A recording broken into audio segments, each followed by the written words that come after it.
tayo, kahit na tayo ay nasa Panginoon na, even if we have been following Jesus Christ as our Lord and Savior, we are not immune to this, insults and ridicule. Actually, lalong na-highlight ko minsan kasi when we decided to follow Jesus, slowly nag-iba na yung kultura natin. Kung dati, harsh words ang normal nating ginagamit sa lingwahe natin sa bahay or with friends. So, pag nabago na yon, tapos nakakarinig pa rin tayo, nakakarinig tayo ng mga ganyan.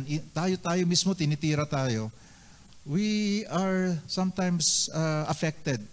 Nagkataon pa naman yung ating theme ng ating pagiging 12 years as life journey is empowered by the Holy Spirit, and as a result, we are impacting the world.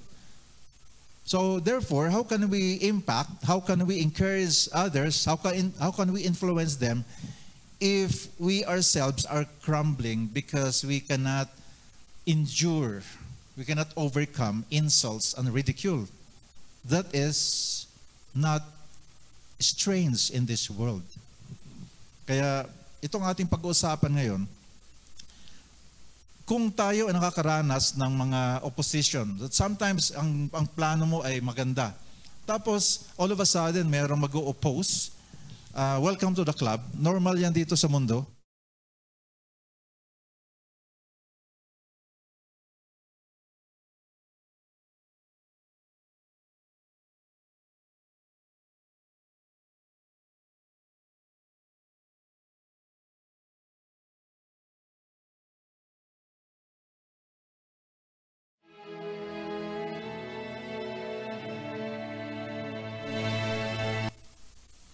There are many people who oppose me. So, hindi pala katakataka, especially when we decide to be proclaiming the Word of God, ang mangyayari, there will be opposition. And it's not, as I was saying earlier, hindi yun bago sa mundong ito. Ituloy ko pa, no? Actually, I discovered ni Apostle Paul, ako personally na-discover ko rin to, that actually magkasama ang opportunity at opposition. Opposition plus opportunity equals the will of God. When you decide to follow God, His will, of course, the enemy of our souls will not be happy about it, so opposition will come, and unfortunately, some people would be willing instruments to oppose God's plan. And also ito, kasama pala sa pagiging follower ni Jesus Christ is, sabi dito, for you have been given not only the privilege of trusting in Christ, but also the privilege of suffering for Him. Oh no. Oh no, oh yes. Oh yes, oh yes. Kasi sabi nga, in another translation, when we share in the suffering of Christ, we share in His glory. Yung kadugtong niyan actually. So when we share in the suffering of Jesus Christ, ang promise doon is we will also be sharing in His glory. So, kaya, as I mentioned earlier, nandito pa tayo sa earth na to sa planetang ito, talagang kasama pa dito yung suffering. How we wish na walang suffering, but we are living in a broken planet. This is a planet that has been affected by sin. So therefore, it's not abnormal to experience some kind of suffering. Tama ba? Kasi if we will not agree to this, then we will be just denying the truth. We are living with colored lenses na lahat masaya, lahat maaraw. Pero actually, merong panahon na madilim ang kalangitan. Merong panahon na umaambon, pero yung pala maya-maya bagyo na at babaha pa. Ganun ang buhay. Ang maganda na lang, kasama natin si Kristo. So, because we belong to Jesus Christ, then the experience of suffering becomes a privilege because we will be sharing in the glory of Jesus Christ. Amen. So yun. Kaya it's a privilege because hindi lang suffering. With Jesus Christ, meron din namang glory. Amen. Amen. Sige, tuloy natin, no? Next slide. In fact, sabi nga, again, si Apostle Paul, in fact, anyone who belongs to Christ Jesus and wants to live right, take note, will have trouble from others. I'm not praying na sana magkagulo lagi, ano?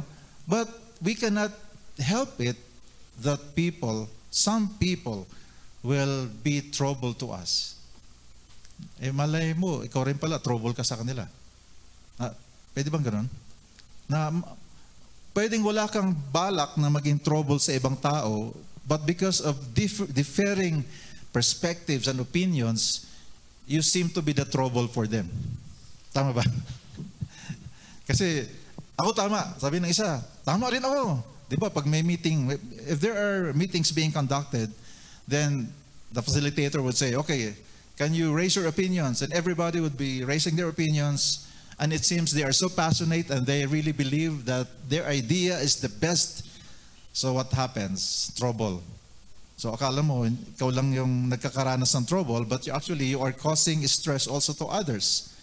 So this is part of our living here in this planet. And the enemy, Satan, would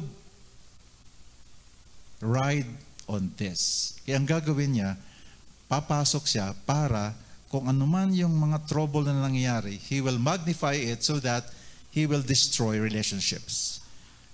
Ang kalaban natin, ang kalaban ng ating kaluluwa, pag tayo na kay Kristo na, ang kanyang unang titirahin ay relationships. Para tayo hindi mag-unite. Because if we are not united, kanya-kanya tayo, then we will not experience one of the commanded blessings of the Lord in Psalms. Sabi doon, di ba?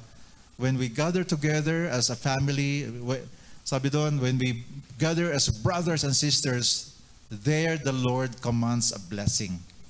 So in unity, there is blessing.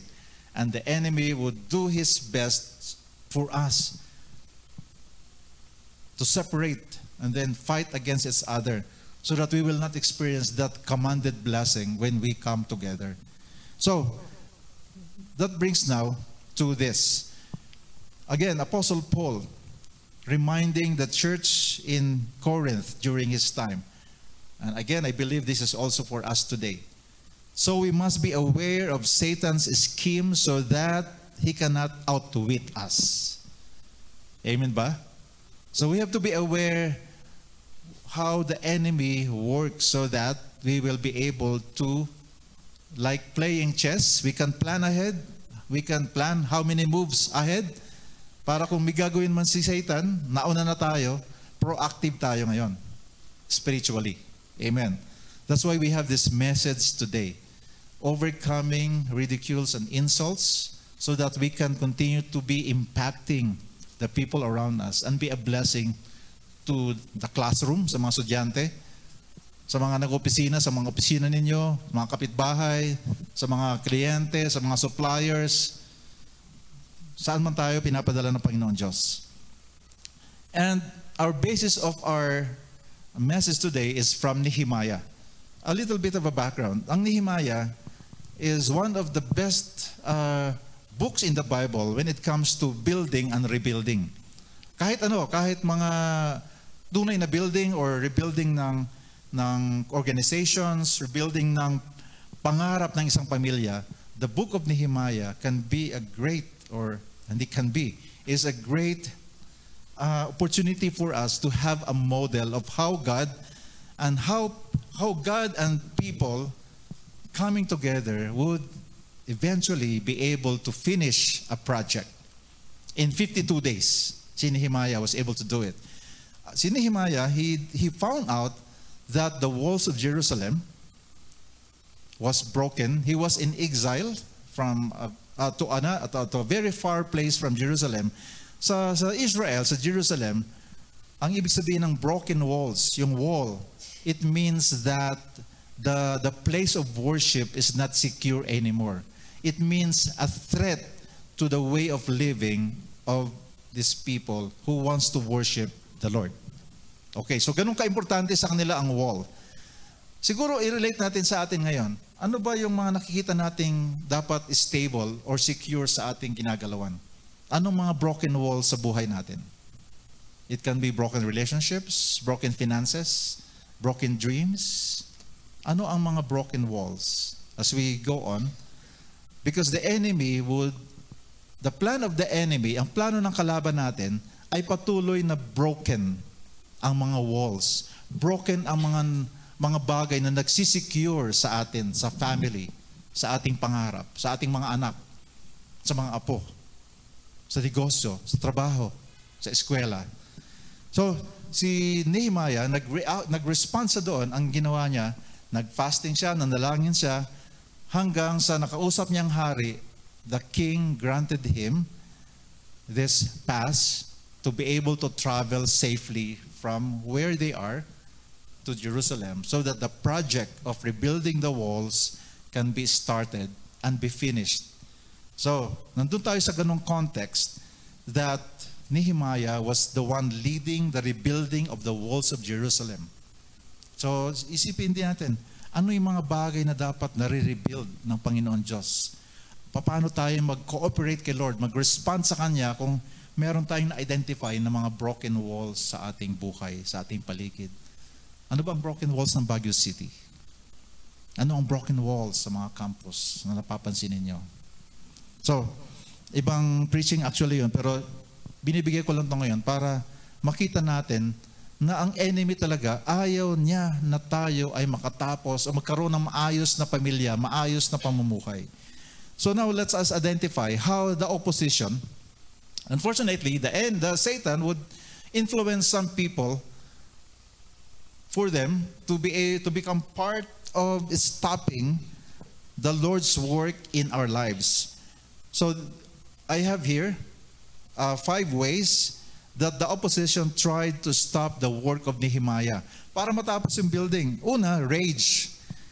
I would like to request na gawin ito yung homework. Basahin nyo yung Nehemiah. Although na-preach na natin to 2 times na dito sa Life Journey. Pangatlo to in a way. Ang nangyayari, mamaya dadaanan natin to, no? Ang ginawa ng kalaban, nagwala sila, nagalit kung bakit gumagawa ng project, bakit nire-rebuild ang wall ng Jerusalem. Tapos, ang pangalawa na ginawa ng kalaban, ridicule. Ano sa Tagalog ang ridicule? Nilait. Nilait, ano?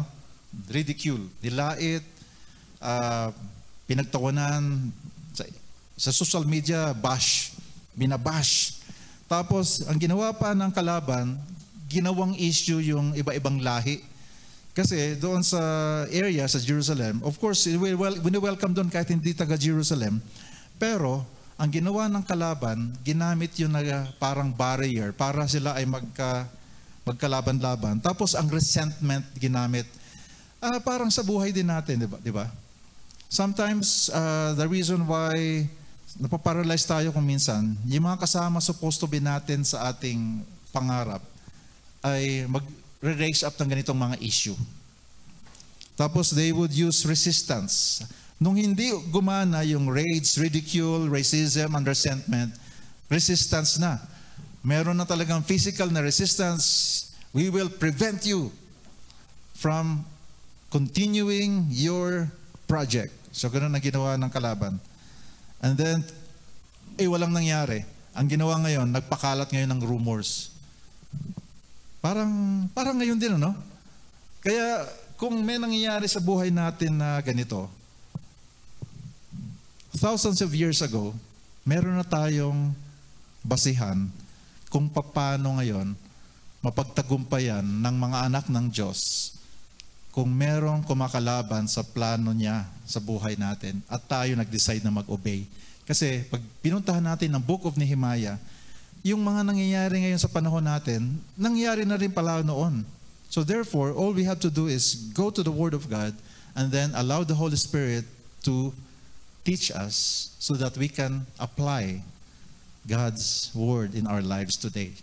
Ano mang opposition nangyari. This morning, mag-focus tayo ngayon doon sa, kasi 5 ito, no? Doon tayo sa ridicule. Kasi ito ang mas madalas na naranasan natin sa buhay.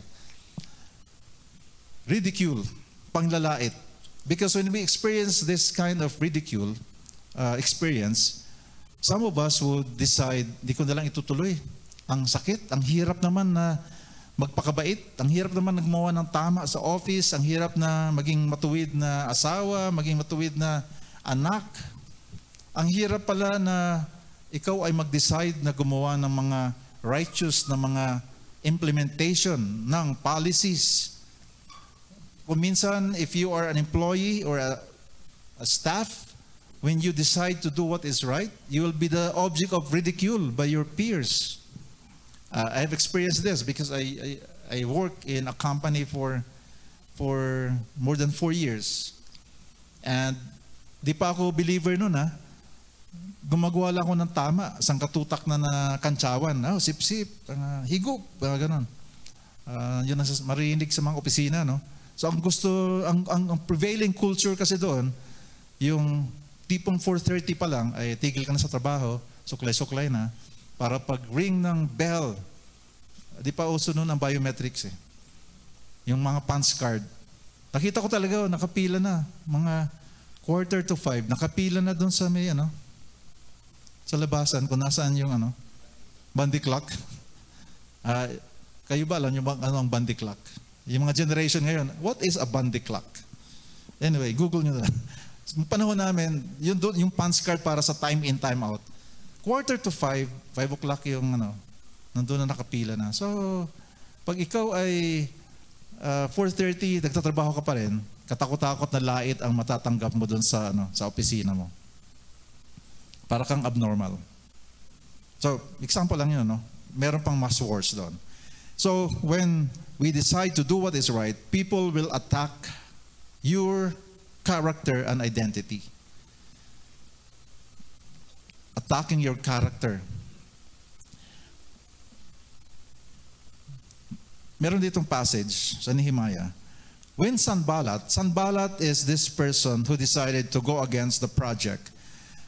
When Sanballat heard we were rebuilding the wall, he became very angry. He flew into a rage and ridiculed the Jews. To his allies and the military of Samaria, he said, "What does this pathetic bunch of feeble Jews think they are doing?" When people run out of reason, good reason, ang gagawin nila is to do character assassination. Na-witness nyo to? If you are having this discussion, very spirited discussion, very passionate discussion, you are talking about concepts na dapat ganito, mas maganda ganito. Pag wala nang maisagot yung isang tao, ang gagawin niya, character assassination na. Ay, ikaw kasi ang mangyari, ikaw siguro gusto mo lang pumorma dito sa ating grupo, kaya ganyan ka, meron ka mga ideas na ganyan. Ikaw ba, sa talagay mo ba yung idea mo ay uubra yun? Na ikaw naman ay ganito. Ipipersonal na to the point na atakihin na yung character mo. Instead na pag-usapan yung concept, yung idea, ang pag-usapan ngayon yung tao mismo. That reminds us, malapit ng election, pag-campaign. Unfortunately, instead na pag-usapan yung platforms, yung mga ideas, mga proposals ng mga leaders natin, dito narinig natin. But sometimes it happens even in private conversations. Kahit sa pamilya, minsan, walang na maisagot yung isa, atakihin na lang yung kapatid, o kaya yung tatay o nanay, o kaya it's pwedeng vice versa, no? So, when we are deciding to do what is right, then the enemy, by the way, ang kalaban natin hindi ang kapwa-tao, no? This is the spirit behind what is happening.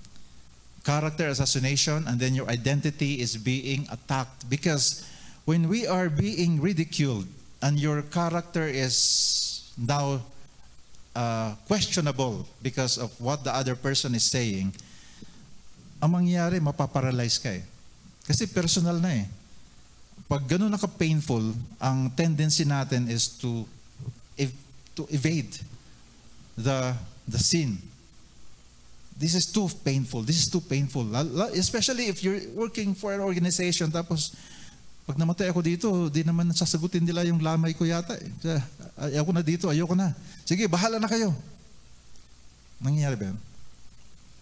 Sometimes, habang nasa lupa tayo, it happens. So, this is the reality. So, wag na tayo magulat especially when we decide to follow God's ways. And another way that ridicule is being done against us is this, that people will accuse you of evil motives. Nag-decide ka na nga na gawin yung tama, the righteous path, and then all of a sudden, wala kang kamalay-malay, accusations would be flying from all over, like in the case of Nehemiah. In this passage, in Nehemiah chapter 2, verse 19, ang ginawa ni Sanballat, sabi nila, they said, "What are you doing? Are you rebelling against the king?" Ganito ang context. Ang Israel, ang Jerusalem, sakop ngayon ng kung saan na-exile si Nehemiah. Ngayon, nagpapalabas ngayon ng mga statement, ng press release, Sanballat, para marinig ng mga tao dun sa paligid na, ano itong ginagawa nyo, Nehemiah? Kayo ba ay parang, are you going against the king because you are rebuilding the walls? Kasi kung bakit nasira ang wall in the first place, dahil noong sinakop ang Jerusalem, kailangan sirain yung wall. So ngayon, dahil nire-rebuild ni Nehemiah, gustong gumawa ng issue Sanballat, siguro may bala kayo na kontrahin yung sumasakop sa atin, yung authorities. Pero ang totoo, as I mentioned earlier, di ba? Sa Nehemiah chapter 1, chapter 2, malinaw doon that the king gave permission to Nehemiah to do the project. Similar also with what we experience here on earth. Meron tayong go signal, we are doing it legally, morally, merong nirelease na, may authority, but then some people would try to raise up some issue. Palalabasin that what you're doing is questionable. Ang motibo mo ay hindi tama. Di kaya lang naman gumagawa yan, may balak yan. Parang every time that a certain person would do good things here in the Philippines, siguro tatakbo ka, no? Di ba? Siguro tatakbo ka ngayong gumagawa ka ng mabuti, tatakbo lang yan. So, being accused by people when we are doing what is right is not strange, actually. Tapos ito pa, may kadugtong pa na sinabi na accusation. Are they going to restore it for themselves? So, ito, ay siguro, may balak siguro. Siguro pag natayo na yung project, pag natapos, ang gusto lang ni Nehemiah sa kanyang mga tropa na sila lang yung magagaling. Para sila lang yung sikat. Hindi ba nangyayari yun dito sa mundo? Kahit anong organization. Unfortunately, hindi ko binabash yung Filipino. We are praying that the Filipinos will emerge victorious because ito yung lumalabas na usapan kahit sa abroad daw. Sa isang organization, pag natalo sa election, magtatayo na panibagong organization. Yun ang, sana hindi na yun nagtuloy-tuloy, no? Mga association daw sa US, association kung saan-saan, Filipino Association, tapos nagkaroon ng election. After ng election, hindi nanalo yung isa, tara, gawa tayo ng sarili nating organization. But we are praying that the Philippines are slowly emerging from this stereotype na description sa atin. Kasi mga Christian Filipinos na tayo. Amen ba? So, basta tayo, we are deciding na hindi tayo yung ganito. Kung tayo man ay nakakarinig ng ganito, ang galing sa iba, mamaya pag-usapan natin, how can we emerge victorious over this? And third way that we are experiencing ridicule is that people will exploit prejudices against you. Yung mga biases natin, yung ating passion, yung kung ano yung ating inclination, gagamitin nila yon against us. Tulad niyan, gusto natin talaga na makapag-raise up ng mga Christian Filipinos. The enemy will try to find out paano yon sirain at buwagin. In your office, in your campus, have you experienced something like this? That people will exploit prejudices against you. Yung mga prejudice, biases. In Nehemiah, si Nehemiah, when Sanballat the Horonite and Tobiah the Ammonite and Geshem the Arab heard of our plan, they made fun of us and laughed at us. Kaya nga let me encourage yung mga estudyante natin, o kahit yung mga nag-work, when you begin to talk about God in your respective environments, some would laugh at you. Unfortunately, kasama ako sa ganyan nung araw. Tinatawanan ko yung younger brother ko, si Pastor Carlos, doon. When siya kasi nauna nag-obey sa akin, tinatawanan ko siya pag nagpe-preach na siya, pag nag-share ng Word of God sa mga kamag-anak namin. Kaya nung ako naman later nag-share ng Word of God, alam ko na, ano ang nasa kabila. So, tayo ngayon, when we decide to obey the Lord in proclaiming the gospel, you can expect that you will experience something like this. But don't allow your heart to melt away. Nothing is new. Ganun talagang ginagawa ng kalaban. The enemy would try to find ways to derail us, to stop us from doing the will of God. In another passage in the book of Nehemiah, in Nehemiah chapter 4 verses 7 to 8, when Sanballat, Tobiah, the Arabs, the Ammonites, and Ashdodites heard the repairs had started, they were very angry and plotted together to stir up trouble against us. So mga ka-Life Journey, tuloy lang tayo. Mamaya, I'll be presenting to you five ways how to be able to be victorious over this plot of the enemy to stop us from doing the will of the Lord. In number 4, people will make up lies and stories. Gagawa ng kwento. Kung meron ng mga press release earlier na ay yung si ganito ginagawa niya, ganito lang yan, paporma lang yan. Ang gagawin pa, they will come up with lies and stories so that the ending for us is that we will not be encouraged anymore to do it. Ayoko na, ang hirap gumawa ng tama. Sasabay na lang ako sa agos ng buhay. Para wala akong kagalit. Merong reminder ang Psalm sa atin, ang psalmist. Those who want to hurt me plan trouble for me. All day long they think up lies. They repay me with evil for the good I've done, and they lie about me because I tried to do good. This was the experience of David, the one who wrote this. David, he did the best he can for the kingdom, but then what happened? Some people were coming up with stories, making up lies. Instead of thanking him for his good deeds over his kingdom, ang ginawa, kwento pa na hindi maganda. Very real. My parents, they experienced something similar to this. It's really painful. It's painful for our part, sa family namin.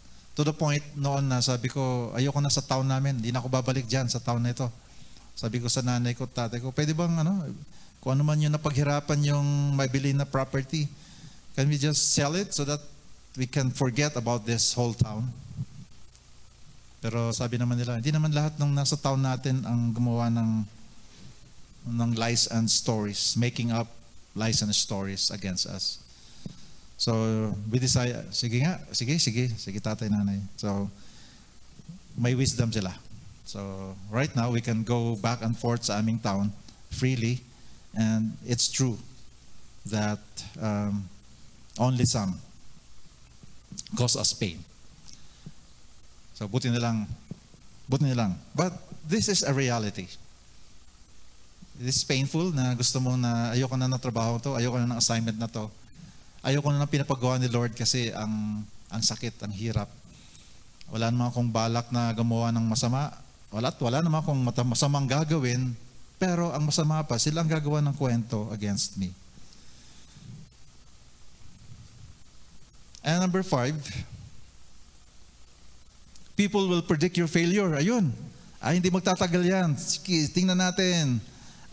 Ano din yan? Susunod, gagawin din yan yung ginagawa natin. You know what? I was one of those saying something like this. When my younger brother decided to follow Jesus, tapos ang ano ko noon, ang aking lifestyle, pagdating ng Friday, yung mga matagal na sa life journey, nagkukwento ko lagi. Pagdating ng Friday, punta na ako doon sa mga kaibigan ko, inuman na yon hanggang Sunday. Tapos, dati kasama ko si brother, kasama doon sa aming weekend non-stop drinking. Kaya sabi ko, hindi magtatagal yan. Kasama rin natin yan uli. Nagpipredict na ako na he will fail in his decision to do what is right. So, ganun din sa buhay natin, mga ka-life journey. Some people will predict that the decision we made to follow the Lord, sasabihin nila, hindi magtatagal yan. Bibigyan din yan. So, katulad ng nangyayari din sa Nehemiah. When they were moving ahead with the project, sabi ng mga kalaban, sina Sanballat and Tobiah, though they think they'll finish the wall in a day and then offer sacrifices to their God, kasi kasama yun sa, sa experience natin dito sa lupa. They will predict that we will fail. Eventually, magfe-fail yan. Tapos, anong nangyari? Ito, si Sanballat was speaking, then si Tobiah, who was standing close by, joined in. Right. What they're building is so weak, it will collapse if just a fox tries to walk on that wall. Grabe maka-Alaska, no? Grabe makalait.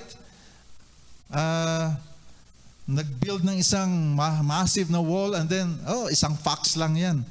Sira na yan eh.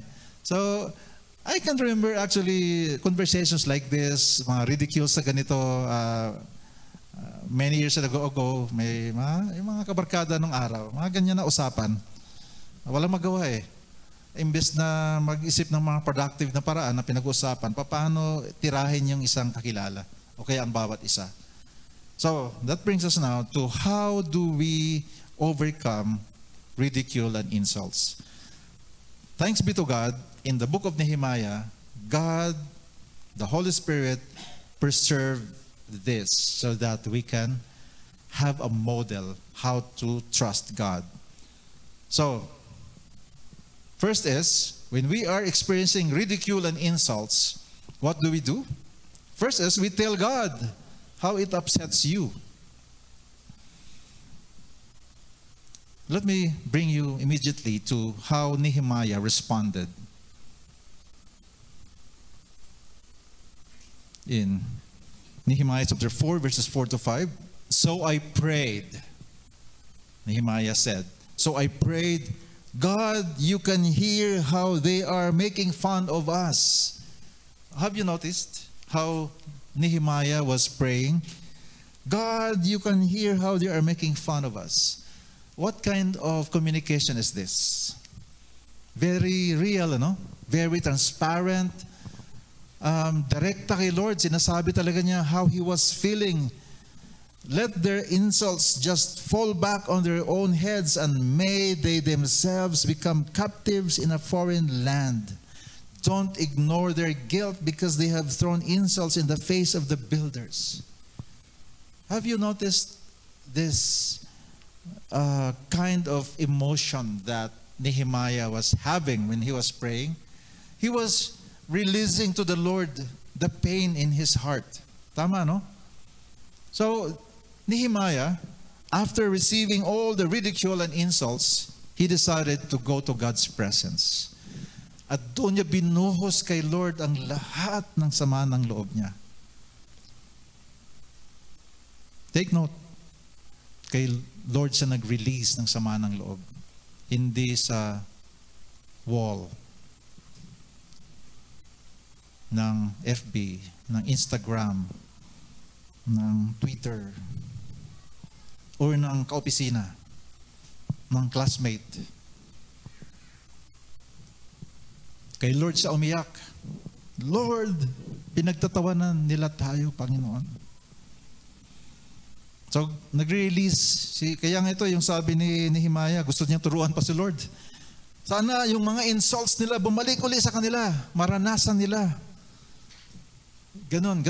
If you can feel the passion here of Nehemiah, ganon kasakit yung kanyang nararamdaman. So tell God how it upsets you. Be very real, very, very honest to the Lord. Anyway, wala namang lingid sa Kanya. If you have to cry out to the Lord, if you have to just release your emotions, and go ahead and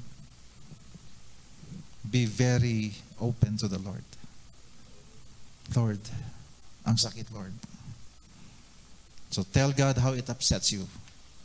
And then, after releasing all your emotions, communicating to God, now go talk to other people, especially those who are bashing you, and tell them that your trust is in God.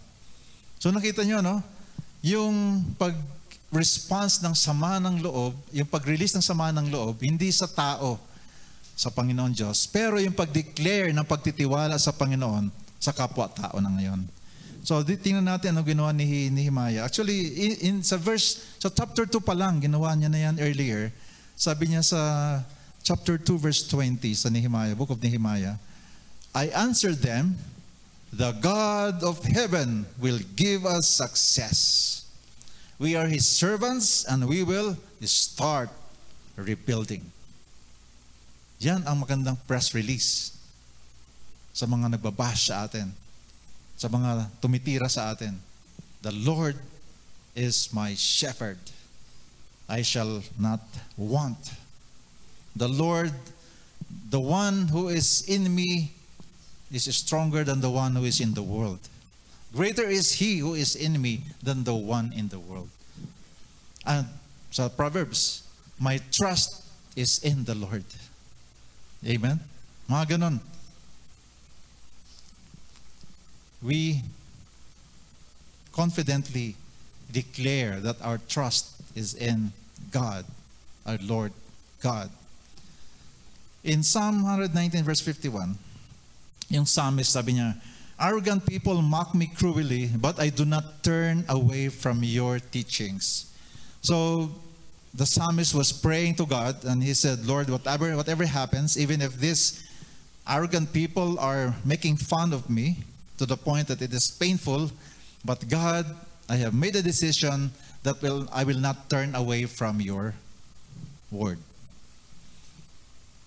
I believe this is the right thing to do for us.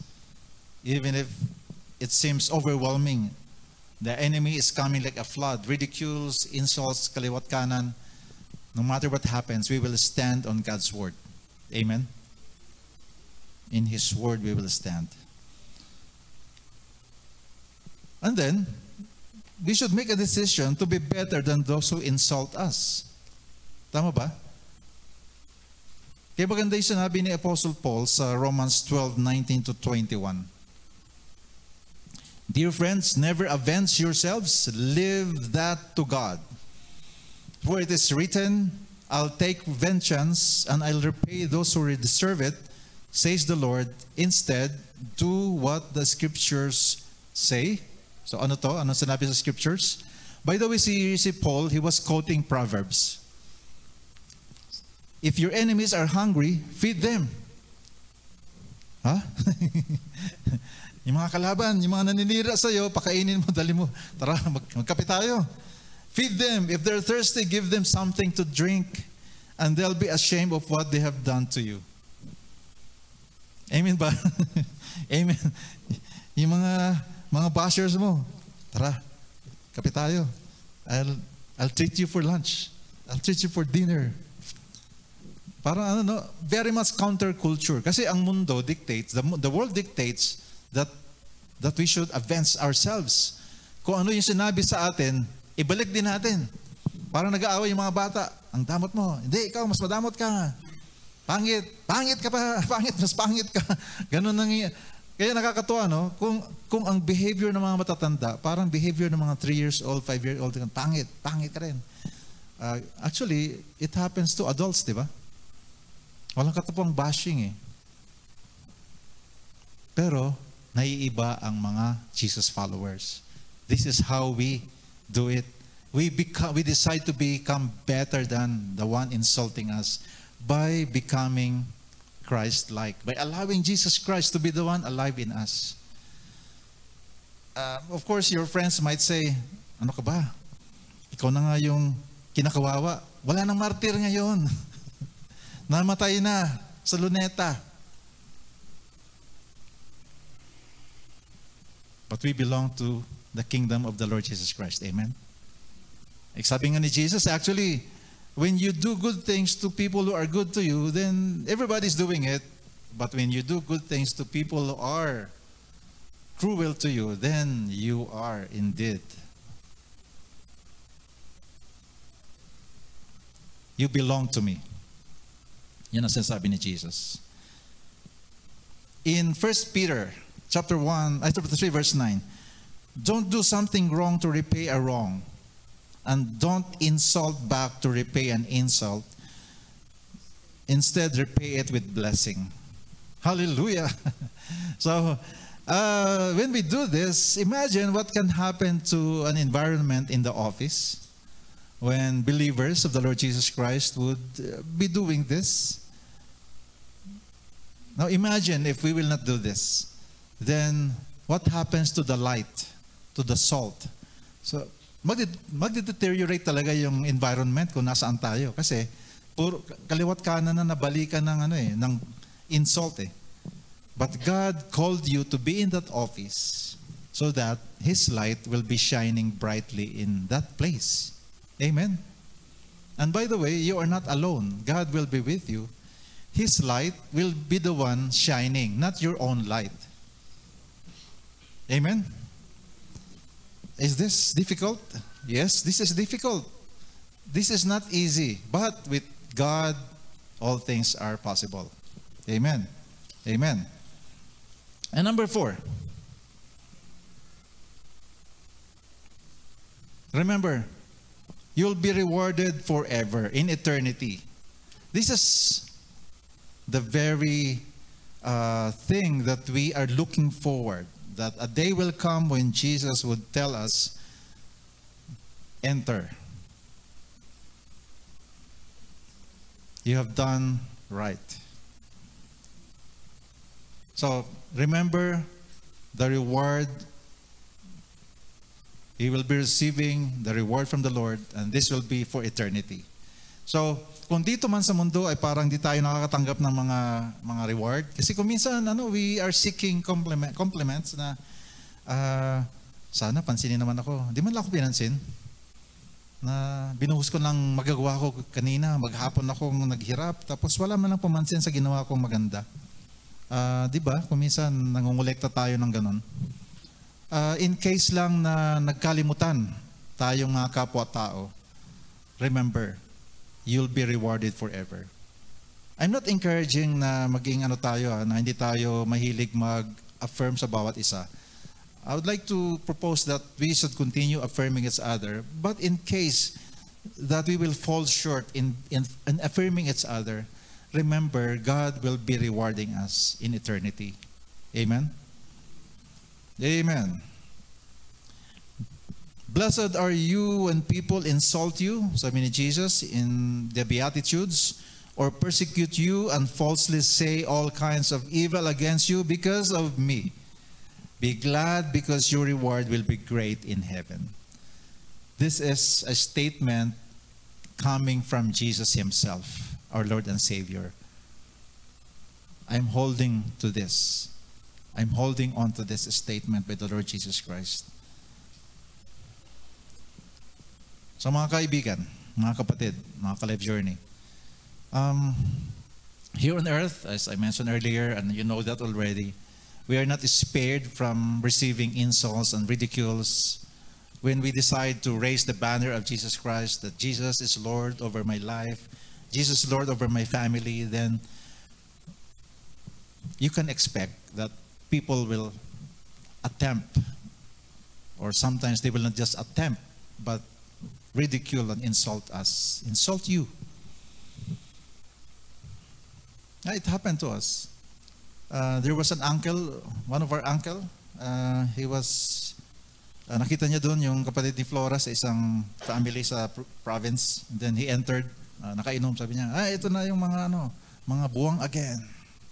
Mga buwang again.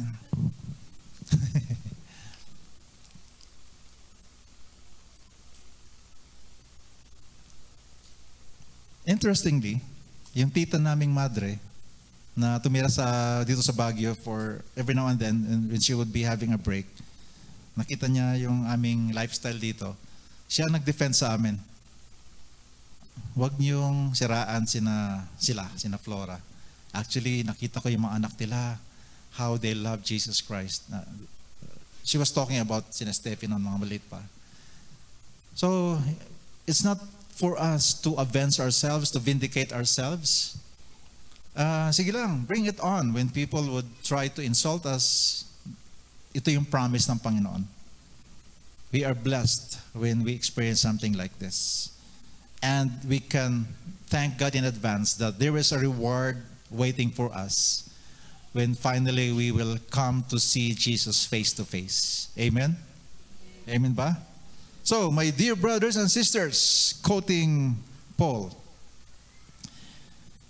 be strong and steady, always enthusiastic about the Lord's work, for you know that nothing you do in service for the Lord is ever worthless.